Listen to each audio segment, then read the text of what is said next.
Bien, vamos a revisar este primer problema con diodos. Lo que podemos observar en el circuito es que en este punto tenemos colocada una fuente de 12 volts y nos piden determinar voltajes de salida 0,1 y voltaje de salida 0,2. El voltaje de salida 0,1 lo tenemos ubicado entre el cátodo y la resistencia de 4.7 kilo ohms. Únicamente nos dan el punto, por lo tanto eso significa que ese voltaje está medido en relación a tierra. Y B02 nos dan el punto en el ánodo y la resistencia de 4.7 kilo ohms significa que está medido de ese punto a tierra. Bueno, el primer paso es redibujar el circuito a un circuito que sea más familiar para nosotros. Este ya lo podemos manejar si ya tenemos experiencia, pero si todavía no tenemos experiencia, lo recomendable es realizar un circuito como los que conocemos. Primero, tierra es el punto de referencia a partir de donde medimos voltajes. Vamos a prolongar tierra de aquí hacia aquí. Toda esta parte de aquí abajo es tierra. ¿Sí? Ahora tenemos aquí de este punto a tierra un voltaje de 12 volts. Por lo tanto vamos a dibujarlo como una fuente. Como tiene el positivo, vamos a poner el positivo hacia arriba. Conectamos aquí el negativo y va a ser una fuente de 12 volts. Bien, vamos a borrar esto de aquí. Después vamos a revisar, ya tenemos aquí una malla, vamos a revisar la polaridad de los diodos. Este diodo es de silicio y este es de germanio. El positivo de este diodo de silicio, que es su ánodo, está conectado al positivo de nuestra fuente de voltaje. Por lo tanto, este diodo está en polarización directa.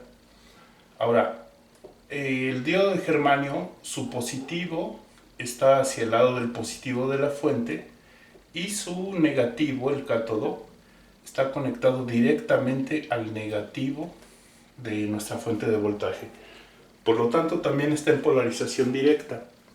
Nosotros estamos utilizando no diodos ideales, sino una segunda aproximación. En esa segunda aproximación, nosotros, cuando el diodo está en directa, lo sustituimos el diodo por su voltaje de encendido. Entonces sabemos que el voltaje de encendido para el silicio es 0.7. Vamos a sustituir este diodo por una fuente de voltaje de 0.7 con el positivo de la fuente hacia el lado del ánodo. Entonces sustituimos, ponemos el positivo del lado del ánodo y el negativo del lado del cátodo. Y tenemos una fuente de 0.7 volts. Ahora el germanio ya quedamos que también está polarizado de forma directa, vamos a sustituirlo. En este caso el germanio tiene un voltaje de encendido de 0.3, entonces el positivo del lado del ánodo y el negativo del lado del cátodo. Sustituimos.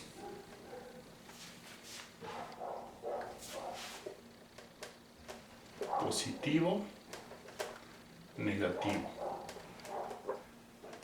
0.3 volts. Bien. Ahora, vamos a... dibujamos un circuito más entendible para nosotros y sustituimos los diodos por sus voltajes de encendido. Ahora, aquí se ve de forma evidente que si el voltaje de salida 0,2 está medido de ese punto a tierra, en ese punto se encuentra 0.3 volts. Por lo tanto, no necesitamos hacer más operaciones para B02. B02 ya está determinado y es igual al voltaje de encendido del diodo de germanio. ¿Sí? Ya tenemos ahí la solución. Ahora, para el voltaje 0,1 es el voltaje que va de aquí a tierra. Tampoco necesitamos hacer demasiadas operaciones. Vamos a utilizar la ley de Kirchhoff. Este voltaje le vamos a poner positivo acá y su negativo aquí. Es decir, aquí tenemos V01. Si imaginamos esto de esta forma, tenemos aquí dos ramas que vienen de V01 a tierra por este camino, o la otra rama es de V01 a tierra por este camino. Yo puedo determinar el valor de V01 siguiendo la ruta hacia acá o siguiendo la ruta de este lado. Si lo hago de este lado, necesitaría conocer el voltaje que cae en esta resistencia, por lo tanto necesitaría saber la corriente, y una vez que conozca la corriente, multiplicarlo y conocer su voltaje. Requiere más operaciones, pero si me voy de este lado, ya conozco esta fuente y ya conozco esta fuente, por lo tanto es más sencillo. Entonces vamos a trazar una malla aquí,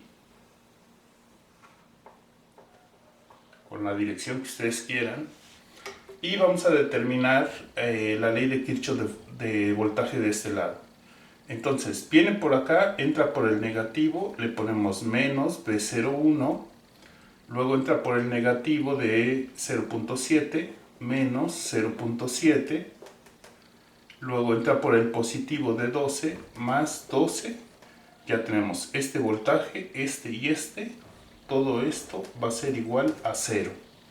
Despejamos, este que está negativo lo pasamos positivo, vamos a invertir, vamos a poner aquí V01 es igual a 12 menos 0.7 y el resultado sería 11.3 volts. ¿Sí? Entonces ya tenemos que V01 vale 11.3 volts. De acuerdo. Vamos a encerrar nuestros resultados. Aquí tenemos V02 y aquí tenemos V01. Pregunta, ¿qué pasa si hacemos, en lugar de hacer esta malla, hacemos esta? No pasa nada, el problema también tendría que salir, pero requiere más operaciones. En este caso viene la corriente, entra por el negativo de V01, luego polariza a esta resistencia con el positivo de este lado, tendríamos que determinar una corriente I. Este voltaje estaría dado por el producto de la resistencia por la corriente. Después entra por el positivo. Todo esto igual a 0. Obviamente aquí hay que calcular primero I, y una vez que tengamos I, multiplicar por 4.7 para conocer este voltaje, y ya que conozcamos este voltaje, ahora sí podemos conocer V01. Entonces pues es más laborioso, es más sencillo realizarlo de este lado. De hecho, tendríamos aquí dos incógnitas, necesitaríamos una ecuación más. ¿Sí? Entonces, lo recomendable es realizar el cálculo con esta malla porque ya tenemos los datos directos. Ya solo nos resta despejar V01 y con eso está solucionado el problema.